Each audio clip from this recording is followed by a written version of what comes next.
Queridos, boa noite, gente querida. Boa noite, igreja. Boa noite.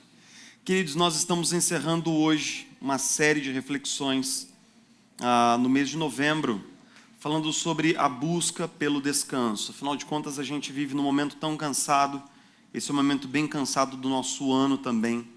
E nós vamos conversar um pouquinho sobre esse tema que aí está. E para refletir nesse tema, nós vamos abrir lá no primeiro livro dos Reis, no capítulo 19, no versículo 1. Primeiro livro dos Reis, capítulo 19, verso 1.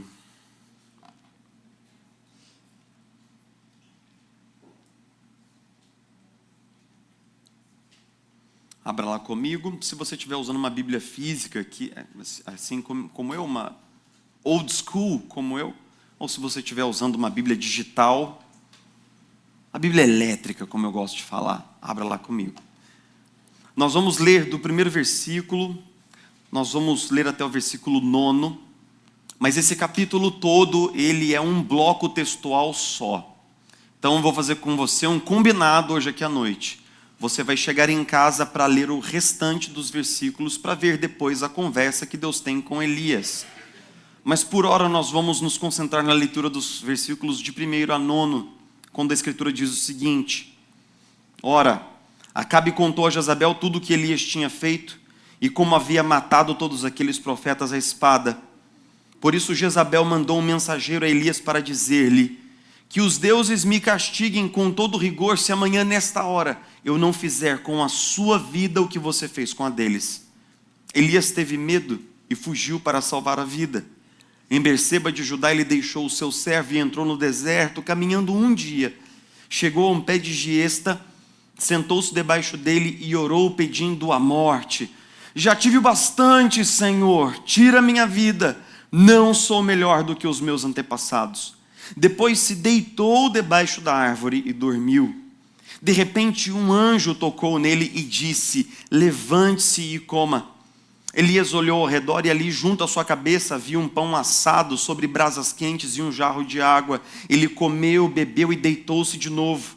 O anjo do Senhor voltou, tocou nele e disse: levante-se e coma, pois a sua viagem será muito longa. Então ele se levantou, comeu e bebeu. Fortalecido com aquela comida, viajou 40 dias e 40 noites, até chegar a Horebe, o monte de Deus. Ali entrou numa caverna e passou a noite. E a palavra do Senhor veio a ele, dizendo o que? Leiamos juntos. O que você está fazendo aqui, Elias? Ao longo desse mês nós conversamos sobre a exaustão e sobre essa cultura de cansaço que existe nos nossos dias atuais. Nós vivemos, nós somos a geração mais cansada que já pisou sobre a face da terra, de uma maneira muito paradoxal. Afinal de contas, nós temos tanta tecnologia, tantos robôs, nós temos visto uma epidemia em escala sem precedentes, de estatísticas de colapso, de AVC, de infarto, de burnout, e esses números não param de crescer ano após ano. E nós cristãos temos ainda uma outra percepção, uma outra camada de leitura sobre toda essa exaustão que nós passamos, porque nós cremos naquilo que muitos profissionais de saúde não creem. Nós cremos numa dimensão do ser humano que é a espiritualidade. Então nós sabemos que o ser humano, ele tem um corpo, ele tem suas emoções, ele tem suas relações, mas ele tem aquilo que na Escritura é chamado de alma, de espírito, de espiritualidade. Aquilo que nós muitas vezes podemos ignorar é que, assim como o nosso corpo e as nossas emoções podem entrar num estado de exaustão, de esgotamento, nossa espiritualidade também pode entrar num estado de esgotamento, de exaustão. Então, na reflexão de hoje, nós vamos conversar sobre 3 ideias que emanam do texto. A primeira é os sintomas do burnout espiritual. A segunda coisa que nós vamos conversar são as causas do burnout espiritual. E em terceiro lugar, qual é a terapêutica para o burnout espiritual? Antes de progredir dentro do texto, eu vou ter que fazer uma breve recapitulação dos fatos aqui, porque esse momento da história pessoal de Elias, ele se encaixa no desenvolvimento de toda uma história. Nós estamos no momento em que Acabe, ele é rei do Reino do Norte. Nesse momento, o Reino do Norte e o Reino do Sul já haviam se separado, 10 tribos ao norte 2 tribos ao sul. E então sobe Acabe ao trono para ser rei de Israel, rei do reino do norte. Mas nunca houve um rei tão impiedoso, tão ruim e tão mau como Acabe. Ele casou-se com uma mulher chamada Jezabel, princesa dos Sidônios, e juntos eles deram cabo de fazer uma proeza. Eles mataram todos os profetas do Senhor. Eles aniquilaram todos aqueles que proclamavam o Deus revelado a Israel. E eles instauraram junto à máquina pública, sustentado por dinheiro do governo, 400 profetas de Baal. Esses profetas, eles não apenas serviam o rei, mas eles também faziam sacrifícios humanos, faziam orgias religiosas. E no meio disso tudo, sem nenhum tipo de aviso prévio, surge um homem em 1 Reis 17 chamado Elias. Nós somos informados pelo texto que ele vem de um vilarejo chamado Tisbé, mas esse lugar ele é tão desconhecido, obscuro, que nenhum arqueólogo moderno, por mais erudito que seja, se arriscaria a dizer onde ficaria Tisbé. Então ele vem de um lugar que não é importante, ele não vem de uma família de profetas, ele não vem de uma família de sacerdotes, ele não é ninguém, mas ele aparece diante do rei, ele coloca o dedo no nariz de Acabe e diz assim: olha, conforme a minha palavra, nós estaremos sem chuvas pelos próximos anos, até que o Senhor ordene chuva por meio da minha palavra. Isso para nós parece uma questão de menor importância, mas existe algo a mais no texto do que a inconveniência de um tempo de seca, sem chuva. Na verdade, Baal ele era cultuado como uma divindade cananita, que na visão dos cananeus era responsável pelas tempestades, pelas chuvas e pela colheita. Então quem é que abençoava os agricultores e quem é que fazia aquela máquina econômica girar? Baal, porque ele trazia as chuvas. Então Elias está dizendo assim: olha, o Deus de vocês é uma mentira e eu posso provar. E é exatamente isso que eu vou fazer. Segundo a minha palavra, não haverá chuva. Então ele se torna o inimigo do rei número 1. Ele é exilado, ele fica protegido num canto. Mas passado algum tempo, Deus fala com ele: Elias, chegou o tempo da mudança, chegou o tempo de uma grande revolução. Então vá para Jezreel e comece a orar por chuva. E então Elias obedeceu ao Senhor e foi para o centro político, para o centro religioso do seu tempo e começou a orar por chuva. E vocês se lembram que ele pede ao seu moço, ele pede ao seu servo que vá observando o horizonte e de repente ele vê uma nuvem do tamanho da mão de um homem. E então, nesse preciso momento, Elias manda um WhatsApp para Acabe, dizendo assim: vamos nos encontrar, vamos resolver isso de uma vez por todas, vamos tirar uma queda de braço. Eu proponho que seja no alto do Carmelo, esteja lá. E lá eles se encontraram e Elias propôs um desafio. Ele falou assim: olha, vamos montar 2 altares, um para Baal e um para o Deus revelado na palavra. Nós vamos orar, nós vamos fazer aqui nossas invocações, e o Deus que responder por fogo do céu, esse é o Deus verdadeiro. E isso fazia muito sentido, porque a alegação é de que Baal controlava as tempestades e os raios. Então não seria muito difícil para aquela divindade mandar um raio assim truculento que fritasse aquele altar de pedras. E então os 400 profetas de Baal começam pela manhã a clamar e a orar. Eles chegam no horário do almoço já sem resposta, eles começam a se autoflagelar num processo muito doloroso, e Elias está assistindo e dizendo assim: olha, eu não sei, hein? Eu acho que o celular dele descarregou a bateria. Acho que ele deve ter tirado férias, alguma coisa aconteceu com o Deus de vocês, ele não ouve, ele não responde, mas continuem aí. Depois de determinado momento, Elias fala assim: bom, agora chegou a minha vez. Ele coloca água sobre o altar. A água é abundante a ponto de encharcar tudo que está em volta, e ele faz uma singela oração, dizendo assim: Senhor, se o Senhor é o Deus revelado na palavra, então que o Senhor mande fogo dos céus e que o Senhor mostre a sua glória. O texto diz que instantaneamente uma torrente de fogo consumidor desce dos céus, destrói tudo aquilo que está diante dos olhos de todos os adoradores ali, e todo o povo que está ali reunido clama: só o Senhor é Deus, só o Senhor é Deus. E então Elias diz assim: bom, se só o Senhor é Deus, então vamos resolver essa querela aqui com os profetas de Baal.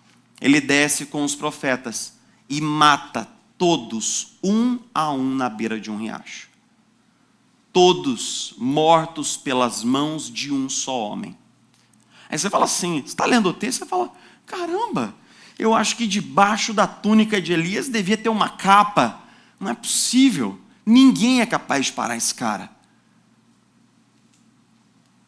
Mas o capítulo 19 inicia dizendo assim, Jezabel mandou um WhatsApp de novo para Elias, dizendo, amanhã a essa hora você vai estar degolado, e que os deuses me punam se não for assim. O texto diz que Elias teve o quê?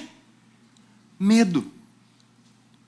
Elias teve medo, e a partir desse momento do capítulo 19, alguma coisa muito chocante se desenrola diante dos nossos olhares, chocante e até mesmo intrigante, porque à medida em que o texto vai avançando, nós vamos entendendo o que vai acontecendo com Elias. Ele tem medo, nós lemos isso no versículo 3º, depois ele sai de Jezreel, ele sai de Berseba, ele passa em direção ao deserto. Antes de entrar no deserto, ele deixa o seu servo.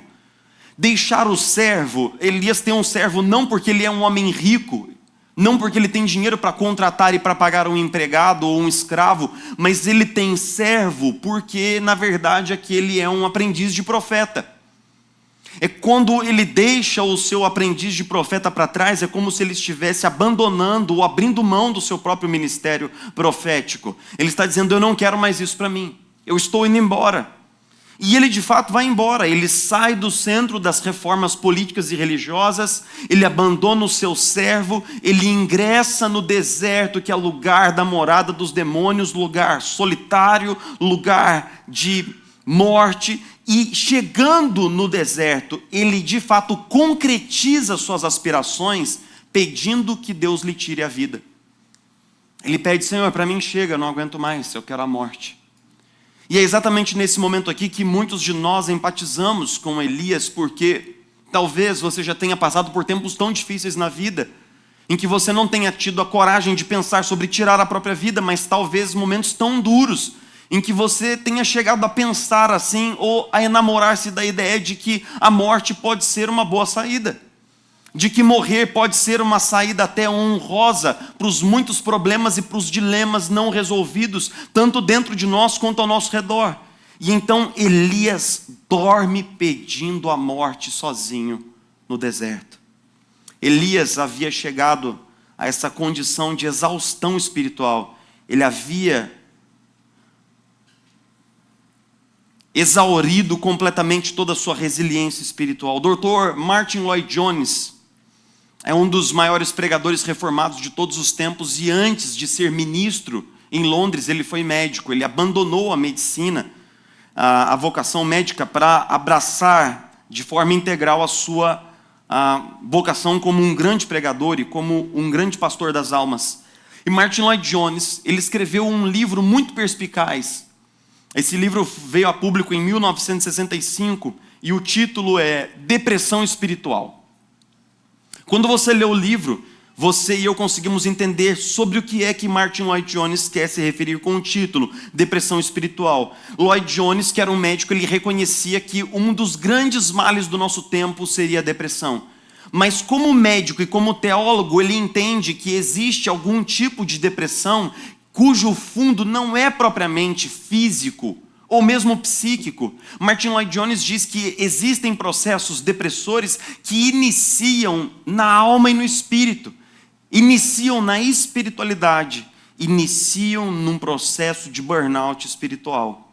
Hoje nós vamos utilizar o conceito de burnout, fazendo uma referência à síndrome de burnout. A síndrome de burnout, ela acontece quando o indivíduo utiliza tanto as suas capacidades produtivas que o próprio mecanismo de renovação da energia do indivíduo, ele fica queimado. É como se nós usássemos as nossas energias de tal maneira, com tal intensidade, que o corpo já não consegue renovar a si mesmo. Mas isso também pode acontecer conosco na nossa espiritualidade. Nós podemos entrar num estado de exaustão tão profundo que se parece à primeira vista com alguém que perdeu a fé ou cuja fé morreu. Eu pastoreei pessoas em condição de depressão espiritual. E o que se parece ouvindo essas pessoas é que elas perderam a fé. Pessoas que um dia tiveram uma caminhada maravilhosa com Jesus, pessoas que tiveram uma vida pujante de oração, pessoas que tiveram experiências com Deus e que tiveram um começo de caminhada maravilhoso com Jesus, mas em determinado momento elas se sentem tão áridas, tão secas, elas se sentem tão geladas e tão frias na sua fé, que é como se elas nunca tivessem conhecido ou tido qualquer experiência com Deus revelado na palavra. E quais são as características desse burnout espiritual? Em primeiro lugar, amnésia espiritual.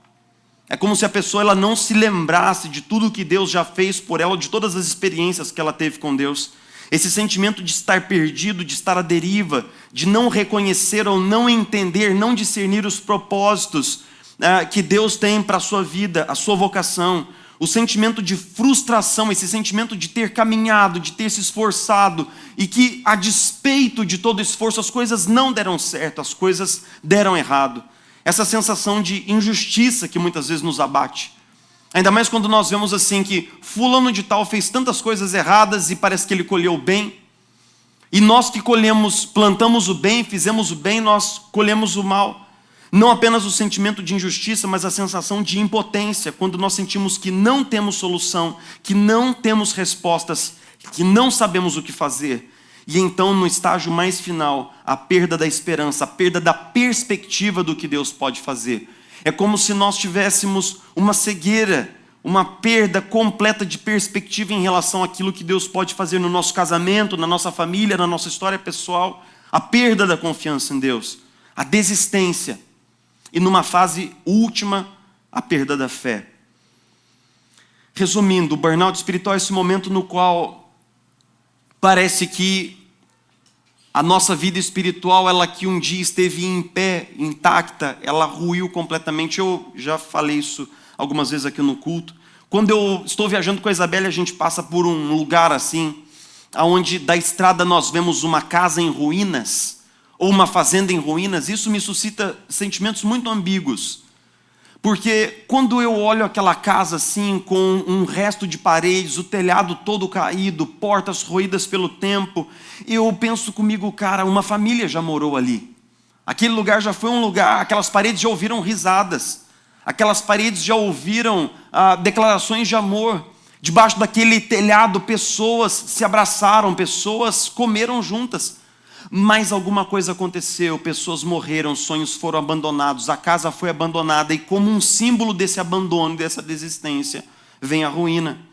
A grande questão é que muitas vezes, aquilo que não está diante dos nossos olhos, é que se nós pudéssemos tirar um retrato, se nós pudéssemos fazer uma foto da espiritualidade de algumas pessoas, essa foto se pareceria exatamente como uma casa em ruínas.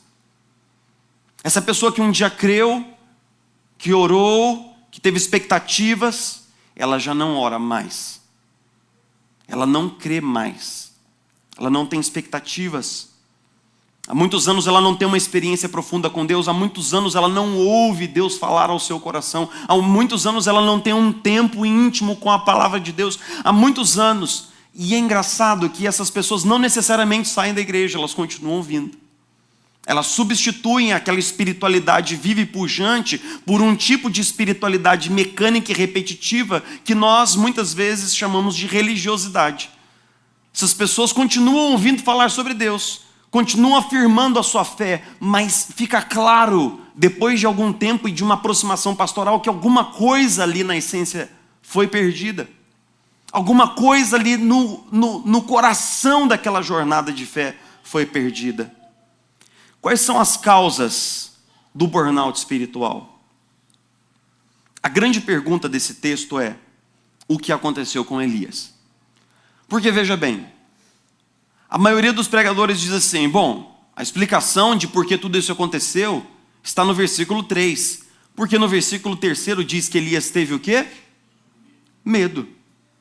Mas como é que esse homem, que sozinho foi e colocou o dedo na cara de Acabe, e como é que esse homem que sozinho subiu ao Carmelo e confrontou 400 profetas de Baal, como é que esse homem sozinho que confrontou todo um sistema, como é que esse homem agora, por causa de uma mensagem, agora ele tem medo? Alguma coisa havia mudado no coração de Elias. E se você ler a conversa de Deus com Elias, no segmento desse texto, se você depois chegar em casa e ler o que aconteceu, as trocas entre Deus e Elias lá no Horebe, você vai descobrir aquilo que os comentaristas Austell e Peterson, eles afirmam num comentário muito interessante. Eles dizem assim: o que aconteceu com Elias foi que Elias foi usado de uma maneira muito grandiosa por Deus em muitos momentos, mas ele desenvolveu uma ideia, uma expectativa do que Deus faria. Ele tinha uma ideia de que, à medida em que ele performasse grandes atos diante dos olhos dos reis de Israel, Acabe e Jezabel, ou diante do povo de Israel, haveria duas possibilidades apenas: ou os reis se converteriam e se ajoelhariam e se converteriam, ou então eles seriam depostos, porque aquele povo clamou no Carmelo dizendo o quê? Só o Senhor é Deus. Então Elias tinha um plano na cabeça dele de como as coisas deveriam acontecer e de como ele deveria ser uma peça central em todo esse processo de salvação da nação. Mas mesmo depois do que aconteceu no Carmelo, o coração dos reis não foi mudado. O povo, tampouco depois os reis. A situação continuou exatamente a mesma. E aí os comentaristas dizem assim: quando toda aquela expectativa não se concretiza e as coisas não acontecem do jeito que ele esperava, ele se torna um homem decepcionado, frustrado e quebrado. E é justamente esse homem decepcionado, frustrado e quebrado que tem medo diante de Jezabel, decide ir ao deserto dizendo: não quero mais o ministério profético, e chegando lá dizendo assim: também não quero mais a vida. Talvez você esteja ouvindo meu sermão e diga assim: Jefferson, mas como Elias, apesar de ser um herói da fé e de ser um gigante da fé, como Elias pôde ter sido tão ingênuo? Todos nós sabemos que é impossível que um homem salve sua família, sua nação. Todos nós sabemos. Meus irmãos, nós sabemos aqui, mas nós não sabemos aqui. Abra o seu coração para mim. Você não acredita, assim como Elias, que você pode mudar o coração do seu cônjuge? E que se você fizer a coisa certa, ou disser a coisa certa, ou for no terapeuta certo, ou tiver a ajuda correta, você vai mudar a natureza essencial do seu cônjuge e vai transformar o seu casamento e você vai redimir a sua casa? Nós não temos a expectativa de que nós vamos salvar os nossos filhos, nós vamos proteger os nossos filhos, nós vamos conectar os nossos filhos numa relação pessoal com Jesus e nós faremos por eles aquilo que nós gostaríamos que tivesse sido feito por nós. No fundo, nós não acreditamos que nós estamos no controle das coisas, no controle da nossa vocação, no controle da nossa carreira, no controle do nosso trabalho. No fundo, nós não somos exatamente como Elias, pessoas que acreditam que estão no controle das coisas, mas então as coisas vão saindo ao contrário do que nós esperávamos. Nosso cônjuge não corresponde aos nossos planos e expectativas de mudança para ele. Os nossos filhos não correspondem aos sonhos e projetos que nós temos para eles. A vida simplesmente não está debaixo do nosso gerenciamento. Então uma doença nos encontra numa hora inoportuna, nós somos despedidos num momento de necessidade financeira, nossos recursos financeiros ficam apertados, as coisas começam a se desenhar exatamente ao oposto do que nós planejamos e de como nós trabalhamos e de como nós imaginamos, e então nós temos que lidar com esse montante exorbitante de frustração e de decepção. E sejamos honestos, lá no fundo tem uma voz que diz assim: Deus, por que você permitiu que isso acontecesse comigo? Lá no fundo existe uma voz que diz assim: Deus, por que eu? Eu tenho sido tão bom, eu fiz as coisas certas.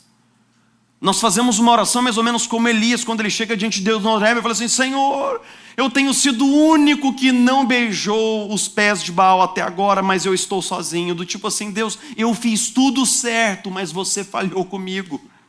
Eu fiz tudo certo, mas você falhou comigo. Eu tinha um plano. Por que é que você não fez o meu plano, Deus? E uma vez que nós estamos frustrados e decepcionados, nós nos tornamos pessoas quebradas também. Uma vez que nós nos decepcionamos, nós nos tornamos pessoas quebradas na nossa espiritualidade. E então um processo lento, mas progressivo de frieza espiritual se instaura em nossa vida, um processo de desistência idêntico, semelhante ao que aconteceu com Elias. Mas se esse texto nos revela que nós somos exatamente como Elias na nossa crença messiânica de que podemos e de que faremos e de que temos o poder, então quais terapêuticas o texto revela? O texto diz assim, que Elias sentou-se debaixo de um pé de giesta e disse, para mim chega, não aguento mais, eu quero a morte. Ele não tem coragem de tirar a própria vida, por temor ao Senhor dos Exércitos, mas ele pede ao próprio Deus que lhe tire a vida. Então ele dorme no deserto, pensando assim, amanhã eu já acordo no IML, tudo certo. Amanhã cedo eu já estou num saco, alguém vai fazer uma lápide bem bonita para mim, problemas resolvidos. Mas ele acorda no dia seguinte, e ele não está morto, ele está vivo. Mas a diferença é que agora ele já não está mais sozinho.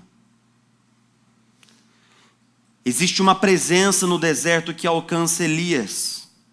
Primeiro nós somos informados de que é um anjo, mas no versículo 7 nós somos informados que esse anjo não é qualquer anjo, ele é o anjo do Senhor.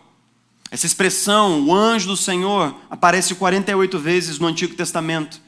E nós, teólogos, usamos uma palavra chique para isso daí, que é teofania. Mas o que é teofania? É a simples ideia de que Deus em pessoa apareceu para Elias no deserto. O anjo do Senhor é um tipo especial da presença de Deus, que não recusa a adoração, como aconteceu com Gideão, que tem autoridade para falar com a própria voz de Deus, como aconteceu com Josué, e que manifesta promessas que são única e exclusivamente feitas por Deus, como aconteceu com Abraão. Não é um anjo qualquer, não é um mensageiro, não é um entregador do iFood. É o próprio Deus ali presente, falando com Elias. E então o anjo dá uma cutucada nele e diz, levante-se e coma, e quando ele levanta, ele vê que já havia uma refeição sido preparada pelo próprio anjo do Senhor para ele, e então depois ele diz assim, deite, durma, depois ele acorda, Elias de novo diz assim, levante-se e coma, pois sua viagem será muito longa. Existe uma progressão nesse texto de 3 coisas que Deus comunica a Elias. Em primeiro lugar, proximidade física. Elias não está sozinho no deserto, Deus está ali com ele, cuidando das emoções, cuidando da angústia, cuidando do medo de Elias. Depois Deus dá descanso e renovo físico para Elias. Ele provê comida, ele provê descanso. Mas em terceiro lugar, Deus diz assim, sua viagem será longa. Porque Deus está enviando Elias de fora do deserto para um lugar muito especial, cujo nome é Horebe. Qual é o outro nome do Horebe? Monte Sinai. O Monte Sinai é um lugar muito importante, muito expressivo na história dos hebreus, porque no Sinai Deus revelou-se pessoalmente ao povo que estava sendo liberto do Egito. Lá no Sinai uma aliança foi celebrada com aquele povo, ali Deus revelou a sua glória e ele mostrou toda a sua glória diante dos olhos de Moisés. Então Deus está dizendo assim, Elias, eu quero que você saia do deserto, eu quero que você vá para o Horebe, lá nós temos um encontro marcado, lá nós vamos conversar face a face, eu vou falar com você assim como eu falei com Moisés, e lá nós vamos resolver nossas questões. É como se Deus estivesse marcando uma DR com Elias, tipo assim, olha, vai para o Sinai, lá nós vamos discutir a nossa relação, e de fato, se você ler a continuidade do texto, você vai ver que eles discutiram a relação. Porque assim que Elias chega lá, ele se esconde numa fenda. A palavra no hebraico é como se fosse uma ranhura, uma fenda, um buraco na rocha. Exatamente a mesma palavra que acontece quando Deus passa a sua glória diante de Moisés. E então, quando Elias está nessa fenda, nesse lugar, na rocha, Deus diz assim, o que você está fazendo aqui, Elias? Deus inicia uma conversa, Deus inicia um diálogo, Deus inicia um papo com Elias. Quais terapêuticas nós vemos aqui? Nós vemos que Deus cuida do estado emocional do profeta, comunicando sua presença, seu acolhimento. Deus cuida do corpo do profeta, do aspecto físico, dando a ele descanso, água e pão. Mas Deus diz para o profeta que ele tem que voltar, ele tem que retornar à sua jornada espiritual. Ele quer que o profeta vá ter um encontro pessoal, um encontro com Deus. Um encontro com Deus. Guarde essa experiência, guarde essa palavra na sua cabeça. Uma experiência pessoal intransferível com Deus. Deus está tirando o profeta do deserto, que é lugar de morte. E essa mudança de geografia do texto, quando ele sai do deserto e ele vai para o Sinai, essa mudança de geografia, ela não é acidental e ela não é casual. Ela quer dizer assim: eu estou tirando você desse lugar de vazio, eu estou tirando você desse lugar de morte, de desistência, eu estou levando você para o centro da minha vontade. E se você ler 1 Reis 19 até o fim, você vai descobrir que lá o profeta, ele foi redirecionado, ele foi animado, ele foi confortado e ele cumpriu o final do seu ofício profético. Como é que nós podemos aplicar essas terapêuticas que estão no texto para a nossa vida hoje?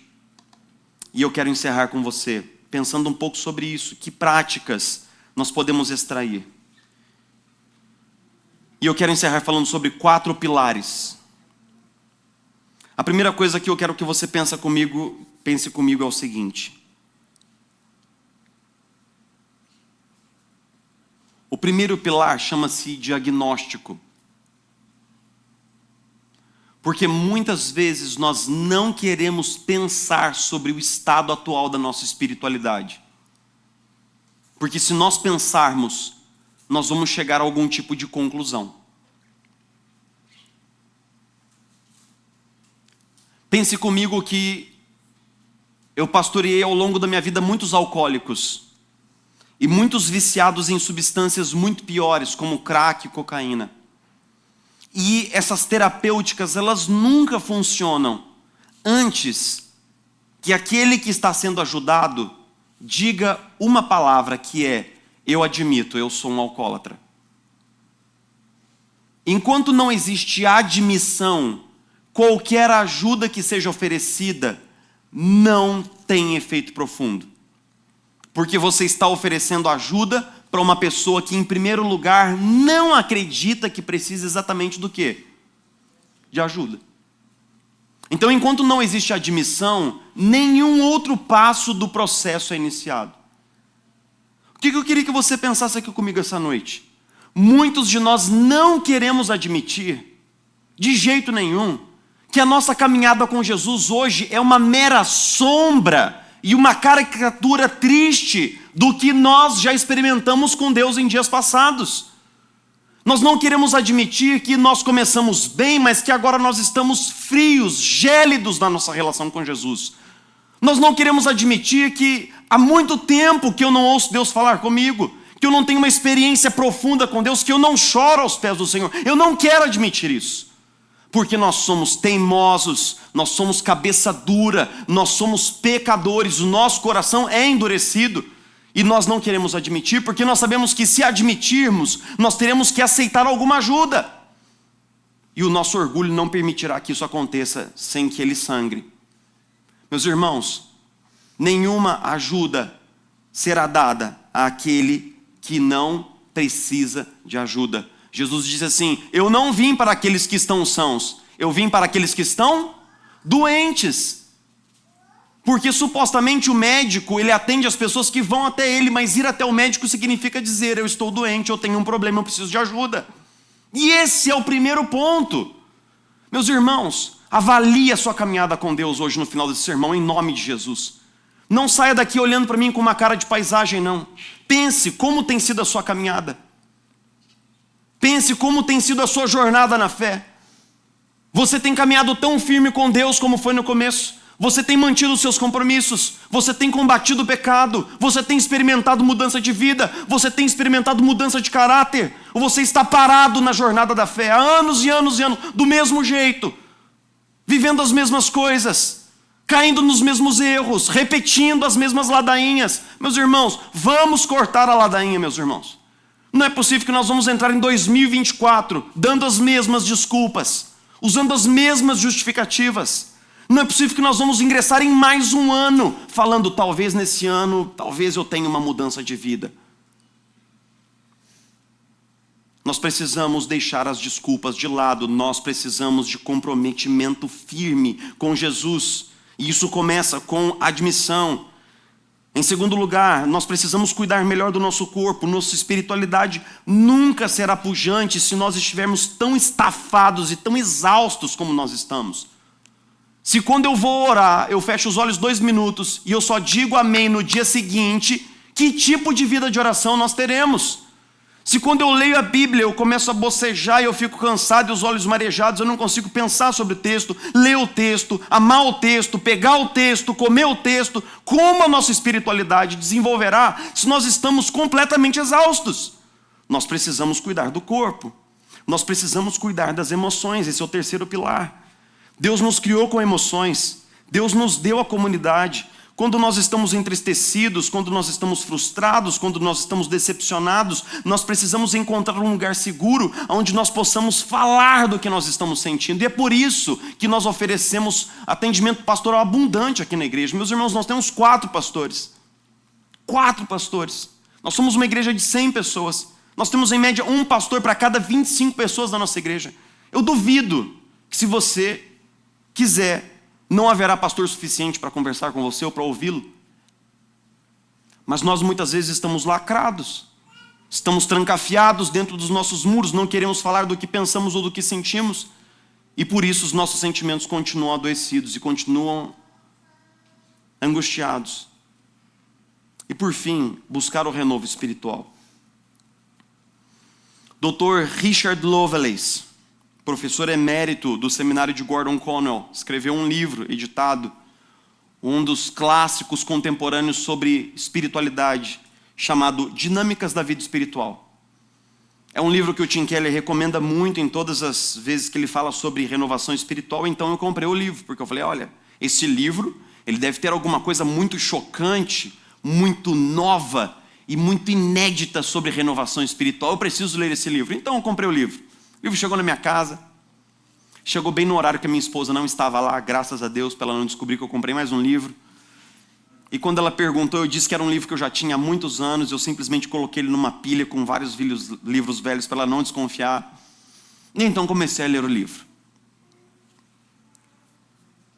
E o livro fala sobre arrependimento, sobre exercitar a nossa fé, fala sobre vida de oração, fala sobre leitura da palavra, fala sobre vir à igreja.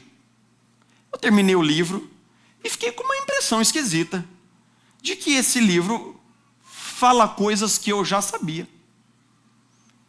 E eu pensei em pedir a devolução do dinheiro e mandar uma carta para o autor. Renovo espiritual não tem nenhuma mágica, nenhum truque, não tem um pulo do gato. Renovo espiritual acontece quando nós praticamos com consistência e disciplina aquelas coisas que nós já conhecemos. Então faça um voto e um compromisso diante de mim, mas com o Senhor hoje. Diga assim, em 2024 eu vou vir aos cultos. Sempre. Esteja eu com vontade ou não esteja com vontade. Seja um dia bom ou um dia ruim, eu vou me reunir com o povo do Senhor e vou adorar o nome do Senhor. Faço um voto, eu vou ler a Bíblia em 2024. Não como aquela dieta que a gente começa lá no dia 1º de janeiro e para no dia 11, mas vou ler todos os dias em 2024 a Bíblia. Um capítulo só, mas todos os dias. Vou separar um tempo para conversar com Jesus sobre as coisas que eu estou vivendo, todos os dias. Eu não vou deixar Jesus assim, simplesmente à deriva, sem receber nenhum tipo de comunicação minha por dias. eu vou manter-me firme na vida de oração. Meus irmãos, a vida cristã não é feita de coisas ultra complexas. Ela é feita de coisas simples, mas que nós não praticamos. Esse é o problema. Pense comigo. Eu estou lendo o livro de um doutor em teologia da história e eu leio esse livro e termino assim, cara, mas não tem nada de novo aqui. Sabe por quê? Porque não existe nada de novo a ser dito. Nós pastores dizemos todos os domingos as mesmas coisas. O problema é que nós não fazemos. Nós priorizamos tudo e as pessoas que dizem que não têm tempo para ler a Bíblia, elas atualizam a sua rede social de minuto em minuto. Não é falta de tempo, é falta de prioridade. Nós fazemos aquilo que é importante. Nós fazemos aquilo que é importante. Eu conheço pessoas que acordam às 5 horas da manhã e vão para a academia. Com uma disciplina militar e radical muito louca. Sabe por quê? Porque o médico disse assim, ou você perde de peso, ou então você vai viver 10 anos menos. Isso é importante, ela coloca na agenda, ela prioriza aquilo e aquilo acontece. A pergunta é, por que nós não estamos priorizando a nossa caminhada com Jesus? Por que é que nós fomos enredados pela ideia de que podemos dar o resto para Deus? Por que é que nós estamos envolvidos por essa percepção de que vamos lá bater o culto, o cartão no culto de domingo e depois voltamos para casa para cuidar de coisas mais importantes? Meus irmãos, não existe nada mais importante na nossa vida do que Jesus. Ninguém. Quem nos sustenta nas horas mais terríveis é Ele. Nosso amigo dos dias ruins é Ele. Como poderíamos dar para Ele tão pouco, sendo que Ele tem nos dado absolutamente tudo? Não entre em 2024. Não entre em 2024 com essa mesma frieza no seu coração. Faça um compromisso. Honre esse compromisso. Faça pequenos passos. Faça pequenas mudanças. Mas não se permita usar as mesmas desculpas e justificativas por mais um ano. O tempo está sendo jogado fora, meus irmãos.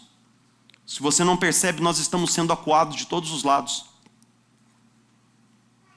Nossa fé está sendo espremida por todos os lados.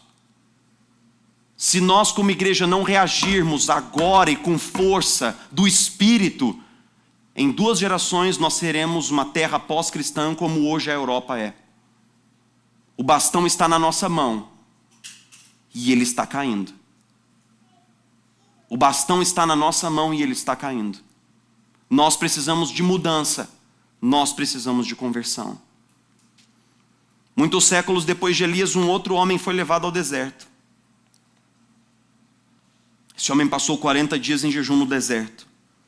E ele foi brutalmente provado e testado pelo próprio Satanás. A história que Mateus e Lucas contam sobre Jesus no deserto é para nós uma história de esperança para todos nós que estamos passando por desertos espirituais. Porque essa história nos lembra que Adão, o nosso primeiro representante diante de Deus, ele foi testado no jardim, ele estava abastecido de todas as coisas, ele tinha árvores frutíferas, ele não estava com fome, mas ainda assim, quando ele foi testado, ele foi reprovado. Mas Jesus foi colocado no deserto, Jesus estava com fome, Jesus estava cansado, Jesus estava com seu corpo dilacerado pelo frio cortante da noite, pelo calor do dia, mas quando ele foi testado e provado, Jesus manteve-se fiel, Jesus foi aprovado. Essa aprovação hoje pela graça é colocada sobre nós. Todos nós que cremos em Jesus, recebemos da justiça de Jesus sobre nós. Não apenas o nosso pecado foi colocado sobre Cristo na cruz, mas a justiça de Cristo foi alocada sobre nós. Nós fomos tornados filhos e filhas de Deus. Então acredite em mim, todos os recursos que você precisa para sair desse deserto espiritual, você já tem, já foram colocados sobre você por causa do Espírito Santo. Todos os recursos que você precisa. Tudo aquilo que você precisa para ser bem-sucedido e sair desse deserto e encontrar-se com Deus no Sinai, tudo o que você precisa, você já tem, porque o Espírito já foi derramado sobre nós. Nós já fomos capacitados. Nós precisamos querer isso acima de todas as coisas agora. Nós precisamos buscar isso mais do que todas as coisas. no poder do Espírito e para a glória de Jesus. Eu quero te convidar a orar comigo. E se você puder, por favor, coloque-se de joelho comigo enquanto nós oramos.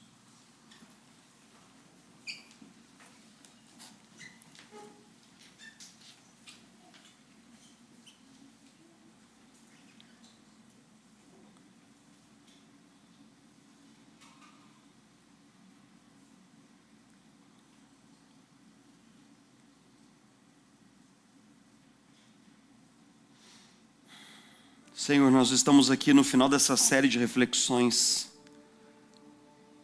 Estamos de joelho aos seus pés como igreja, como um ato de confissão e de admissão, de humildade, Senhor, e de humilhação voluntários, para dizer que nós precisamos muito da sua ajuda, Senhor, muito. Precisamos muito da sua graça operando sobre nós, sobre os nossos corações. Para nos dar renovo, Jesus, para curar as nossas emoções machucadas e feridas, para nos tirar desse lugar escuro onde nós nos encontramos agora. Jesus, eu oro com todos os meus irmãos e irmãs aqui nessa noite que se sentem vivendo a noite escura da alma. Oro com todos aqueles irmãos e irmãs que sentem que o primeiro amor foi embora há muito tempo.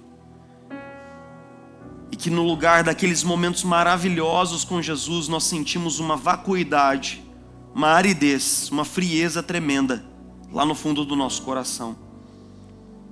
Senhor, pedimos perdão, porque não existe ninguém mais que seja responsável por esse momento de frieza que nós temos vivido, senão nós mesmos.